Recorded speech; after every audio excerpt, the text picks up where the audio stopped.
At 83, Tina Turner sat in her lakeside home in Switzerland, finally ready to talk about the artists who shaped her journey. Not the ones who loved her. Not the ones who mentored her. But the ones who wanted her. The ones she admired. The ones whose talent made her heart race the way music always did. 6 names. 6 legends. 6 stories she'd kept quiet for decades. Because in 1960, a black woman didn't talk about desire. In 1984, a comeback queen didn't risk her reputation. But at 83, Tina Turner owed the world nothing but truth. She leans back. That famous smile still sharp as a knife. The interviewer hesitates. Tina doesn't. You want to know about the men I wanted? Not the ones who had me. The ones I wanted. Let me tell you something about desire and dignity. Anna Mae Bullock was born on November 26, 1939, in Brownsville, Tennessee, in a town called Nutbush that didn't even have a stoplight. Her father Floyd picked cotton for $4.50 a day trying to feed 3 daughters. Her mother Zelma worked as a domestic servant in white families' homes for $3 weekly. By the time Anna Mae turned 6, her parents fought so viciously the neighbors stopped coming around. Her mother left first. Just walked out the door one morning in 1945 when Anna Mae was 6 years old. Didn't say goodbye. Didn't look back. Anna Mae watched from the window, understanding for the first time that mothers could leave. Her father left next, moving to Detroit for factory work, leaving Anna Mae and her sister Aline with their grandmother Georgiana. When Georgiana died in 1950, Anna Mae was 11 years old. 11 years old and already an orphan with living parents. She moved to St. Louis to live with her mother, who didn't want her. The woman who gave birth to her looked at her like a burden, like a mistake that kept showing up. Anna Mae sang in the church choir at Spring Hill Baptist Church because singing was the only time she felt wanted. Her voice could fill the entire building. People turned around to see where that sound came from. A skinny girl with legs too long and a voice too big. At 16, Anna Mae went to the Club Manhattan in East St. Louis with her sister. That's where she saw him. Ike Turner. Leading the Kings of Rhythm. Playing guitar like he was fighting it. She watched him all night, not because she wanted him, but because she wanted what he had. Control. Power. A band that jumped when he said jump. She asked if she could sing. Ike said no. She asked again the next weekend. He said no. The third time, she grabbed the microphone during a break and sang a B.B. King song. Ike's face changed. Not with desire. With calculation. He saw dollar signs. But before Ike consumed her life, there was Raymond Hill, the saxophonist in Ike's band. Tall. Quiet. Gentle in a way the other musicians weren't. Raymond was Anna Mae's first love. Her first kiss. Her first everything. In 1958, when Anna Mae was 18 years old, she got pregnant. Raymond was the father. She told him first. He held her hand and said they'd figure it out. But Ike found out. Ike kicked Raymond out of the Kings of Rhythm the next day. Just like that. Raymond Hill disappeared from Anna Mae's life, and Ike Turner stepped into every empty space she had. On August 20, 1958, Anna Mae gave birth to Raymond Craig Turner. She named him after his father, the man she'd loved, the man Ike destroyed. Craig became her anchor. Her reason. Ike adopted Craig legally and changed his name to Craig Raymond Turner, erasing even the order of his father's memory. By then, Anna Mae Bullock was disappearing too. Ike changed her name to Tina Turner in 1960.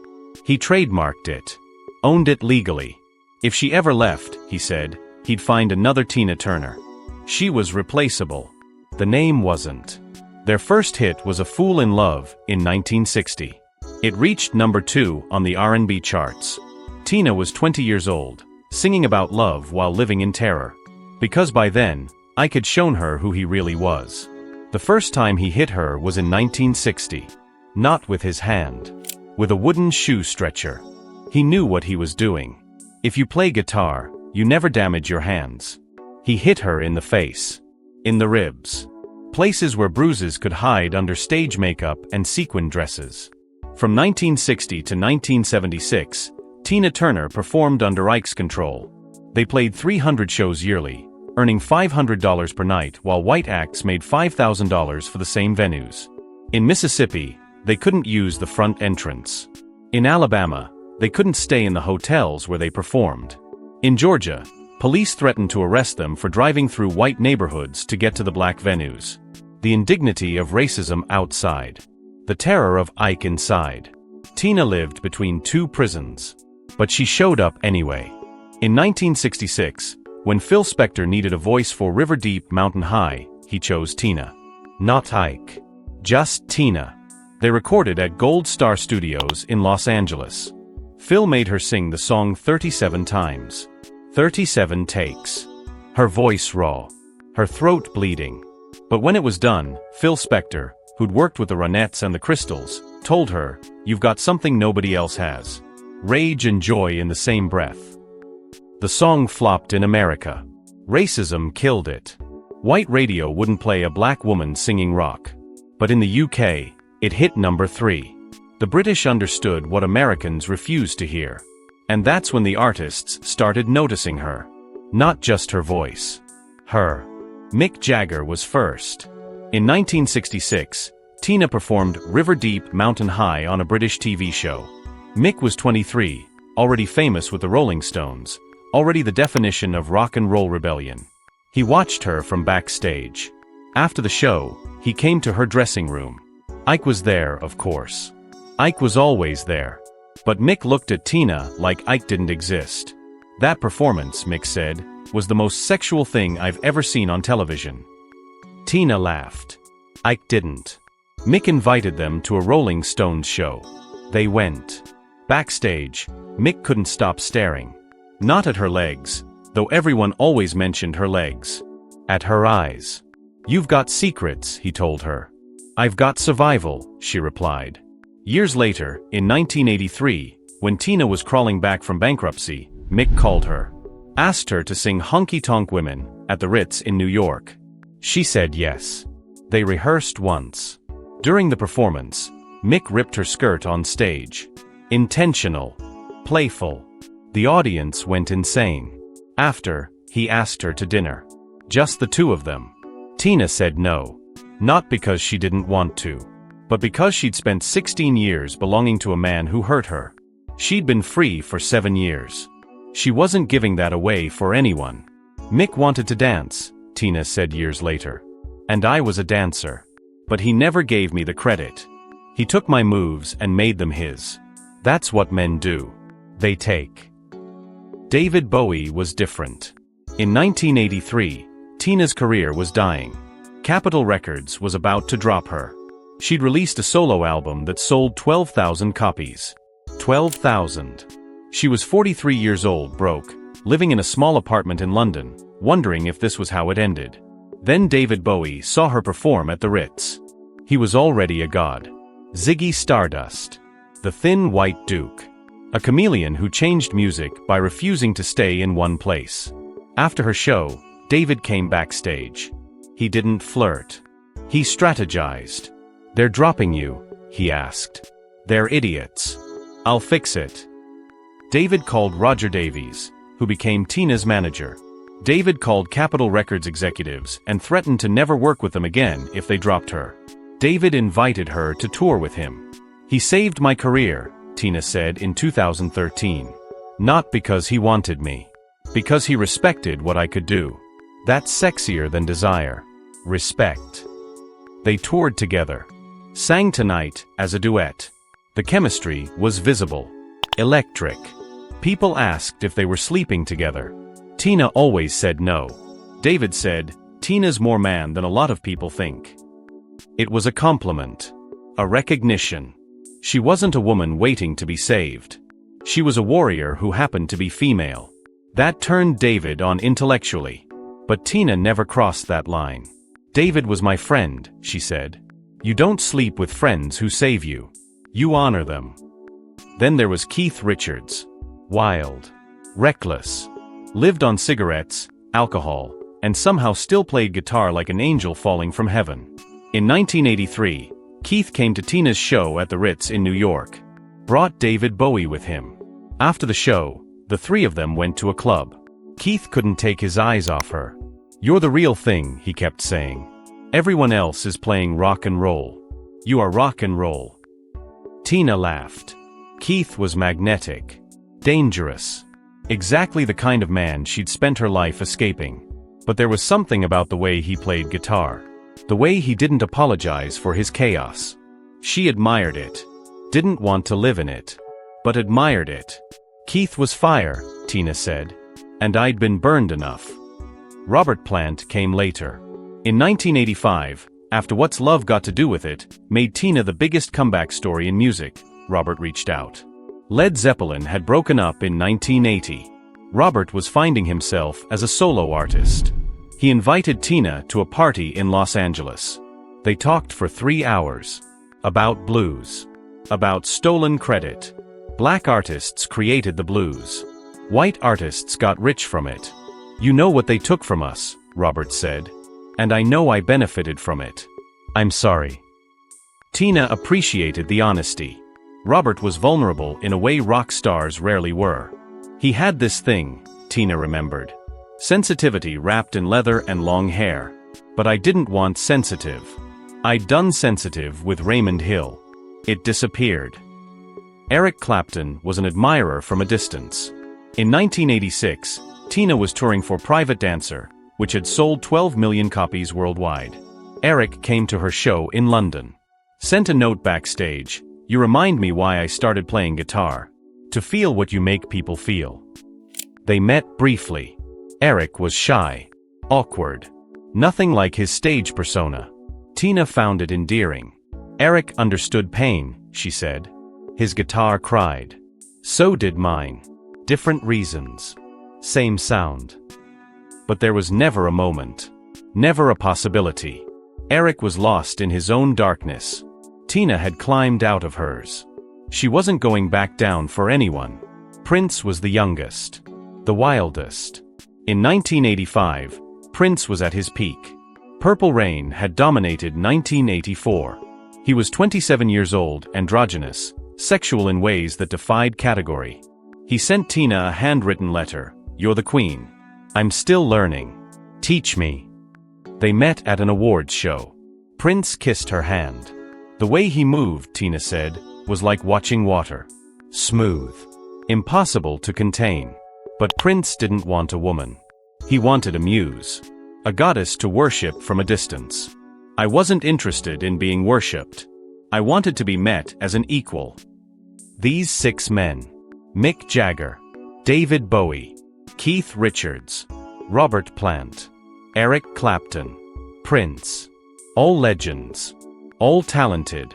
All drawn to Tina Turner, not just for her beauty or her legs or her voice, but for something they couldn't define. Power. Survival. The refusal to break. People think desire is about bodies, Tina said. It's not. It's about recognizing yourself in someone else. These men saw in me what they wished they had. Endurance. But while these men admired her, while they wanted her in their own ways, Tina was fighting battles that would have destroyed weaker people. In 1976, everything broke. Ike and Tina Turner were on tour.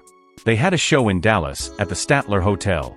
On July 3, 1976, in the limousine from the Dallas airport to the hotel, Ike and Tina fought. He accused her of sleeping with someone. She denied it. He punched her. In the face. While the driver kept driving. Blood in her mouth. Her lips split. They arrived at the Statler Hotel. Ike went to his suite.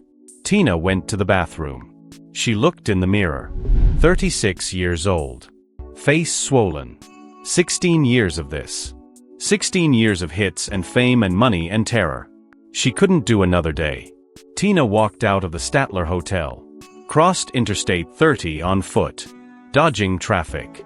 Ran to the Ramada Inn across the highway. She had 36 cents in her pocket and a mobile gas card. That's it. She walked into the Ramada Inn lobby, face bruised, in a bloody white suit, and begged the white desk clerk for a room. "I'm Tina Turner," she said. "I'll pay you back. I promise." The clerk looked at her. Saw the bruises. Gave her a room. Tina Turner hid in that Ramada Inn for 3 days. Ike sent people looking for her. She didn't answer the phone. Didn't leave the room. On the 3rd day, she called her manager. "I'm leaving Ike," she said. "For good." He said, "You'll lose everything." She said, "I already have." The divorce took 2 years. Ike kept everything. The house. The cars. The royalties to every song they'd recorded together. Tina walked away with her stage name and 2 cars. That's it. She was $500,000 in debt from the IRS. Ike had never paid taxes. The debt fell on her. For 2 years, Tina Turner performed at Holiday Inns and small clubs for $500 a night, trying to pay back $500,000. She was broke. Sleeping on friends' couches. Wondering if she'd made a mistake. But she'd found something in 1973 that saved her more than any man ever could. Buddhism. A friend introduced her to Nichiren Buddhism and the chant Nam Myo Horenchikyo. Tina chanted for hours every day. It gave her clarity. Strength. A belief that she could change her circumstances through her own actions. Buddhism taught me, Tina said, that I wasn't a victim. I was a creator. I could create a new life. She chanted through bankruptcy. Through humiliation. Through nights when she thought about giving up. In 1983, Roger Davies became her manager. He believed in her when no one else did. He got her the contract with Capitol Records. In 1984, Private Dancer was released. The third single, What's Love Got to Do With It, almost didn't happen. The songwriters had offered it to Cliff Richard and Donna Summer. Both passed. Tina didn't like it at first. "It's too pop," she told Roger. He said, "Trust me." She recorded it. On September 1, 1984, What's Love Got to Do With It hit #1 on the Billboard Hot 100. Tina Turner was 44 years old. 44. The oldest woman to hit #1 with a debut solo single. The song sold 2 million copies. Won 3 Grammy Awards. Record of the Year. Song of the Year. Best Female Pop Vocal Performance. Private Dancer sold 12 million copies worldwide. 5 times platinum in the United States. Tina Turner became the biggest female rock star on the planet. Not at 25. At 45. The industry couldn't believe it. A black woman over 40 dominating rock and roll and pop. Breaking every rule. But Tina wasn't surprised. "I'd earned this," she said. With blood. In 1985, she met Irwin, a German music executive for EMI. He was 30 years old. She was 46. 16 years older. Irwin picked her up from the airport in Dusseldorf. Tina looked at him and felt something she hadn't felt in years. Safety. It was like an electrical charge, she said. But not dangerous. Warm. Irwin was quiet. Respectful. He didn't try to control her. Didn't try to manage her. He just loved her. They dated for 27 years before getting married. 27 years. People asked why they didn't marry sooner. Tina said, "I'd been married to terror. I wasn't in a hurry." They married on July 21, 2013, in Switzerland. Tina was 73 years old. Irwin was 57. The ceremony was small. Private. 120 guests dressed in white. Tina wore Armani. It was her first marriage where she felt like an equal. "Irwin never wanted to change me," she said. "He wanted to love me. There's a difference." But even in happiness, Tina faced devastating loss. On July 3, 2018, exactly 42 years after she escaped Ike in Dallas, her son Craig Raymond Turner died. Suicide. Self-inflicted gunshot wound. He was 59 years old. Tina's firstborn. The son she'd named after his father. The boy she'd protected from Ike's violence. Craig had struggled with depression for years. Worked as a real estate agent. Kept his life private. When the silence hit hardest, Tina said later, was after Craig died. You expect to die before your children. When it's reversed, there's no manual for that grief. Then, on December 8, 2022, her son Ronnie Turner died. Colon cancer. He was 62 years old. Ronnie was her only biological son with Ike. A musician like his parents. He'd struggled with Ike's legacy his whole life. People always asked what it was like having Ike Turner as a father. Ronnie never knew how to answer. After his death, Tina posted on Instagram, "Ronnie, you left the world far too early. In sorrow, I close my eyes and think of you, my beloved son." 2 sons gone. Both before her. The weight of that loss never left. But Tina had learned something in her 83 years. You don't survive by forgetting pain. You survive by carrying it and walking forward anyway. Her health had been declining since 2009. That year, she'd suffered a stroke. Lost 35% of her kidney function. By 2016, her kidneys were failing. She needed a transplant. Irwin, the man who'd loved her quietly for 30 years, didn't hesitate. "I'll give you one of mine," he said. In April 2017, Irwin donated his kidney to Tina. The surgery was successful. But transplant recovery is never easy. Tina's body tried to reject the kidney multiple times. The medications made her weak. Her immune system attacked the gift her husband gave her. The months after the transplantation, Tina wrote in her memoir, were marked by a never-ending up and down. But she survived. Because that's what Tina Turner did. She survived. By 2023, Tina Turner had lived in Switzerland for nearly 30 years. She'd become a Swiss citizen in 2013. Renounced her American citizenship. "America never protected me," she said. "Switzerland gave me peace." She lived in a chateau overlooking Lake Zurich. Worth $76 million. She had a net worth of $250 million. She donated millions to kidney disease research, to domestic violence organizations, to Buddhist communities. Her estate was planned meticulously. Irwin would inherit everything. Her surviving sons from Ike Turner Jr. and Michael Turner, would receive trust funds but not control. Tina had learned from watching other estates crumble. She protected her legacy the way she'd protected her life. With precision. On May 24, 2023, Tina Turner died at her home in Küsnacht, Switzerland. She was 83 years old. The cause was complications from a long illness. Kidney failure. Intestinal cancer. Stroke damage. Her body had finally given out after carrying her through decades of violence, poverty, racism, loss, and triumph. Irwin was holding her hand. She died peacefully. The woman who'd fought so hard for so long finally rested. The tributes poured in. Mick Jagger posted, "I'm so saddened by the passing of my wonderful friend Tina Turner. She was truly an enormous talent, and she was inspiring, warm, funny, and generous. She helped me so much when I was young, and I will never forget her." David Bowie had died in 2016, but his estate released a statement. David always said Tina was the embodiment of survival. She taught him what resilience looked like. Keith Richards said, "Tina was raw power. The real deal. There'll never be another." Robert Plant wrote, "The debt we owe to her is immense. She paved the way." Eric Clapton posted, "A queen has left us." Prince had died in 2016, but his sister released his journal entry from 1985, "Met Tina Turner today. She's what I want to be when I'm older. Fearless." But the most important tribute came from domestic violence survivors worldwide. Women who'd seen Tina's story, in the 1993 film, What's Love Got to Do With It starring Angela Bassett, and realized they could leave too. The movie grossed $61 million. It showed Ike's violence explicitly.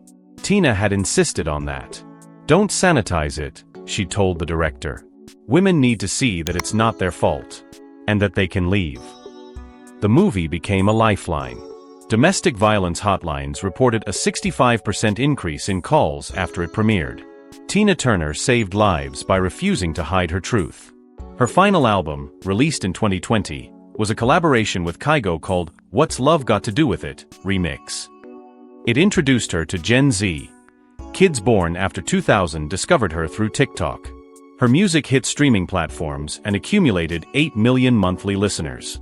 20-year-olds who'd never lived through the 1980s danced to Proud Mary and The Best. They discovered her story and couldn't believe it. A woman who'd escaped violence, lost everything, rebuilt at 44, and became a legend. "She's the blueprint," one TikTok comment read. The video had 14 million views.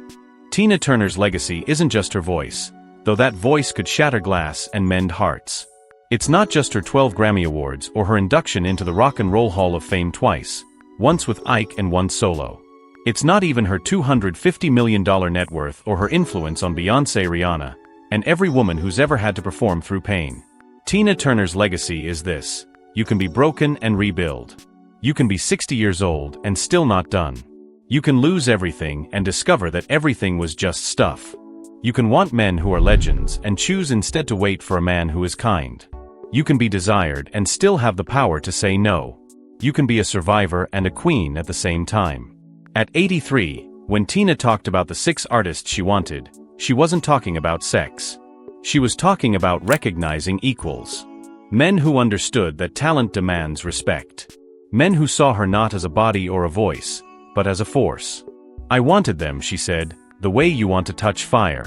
To see if you can hold it without burning. But I'd been burned enough.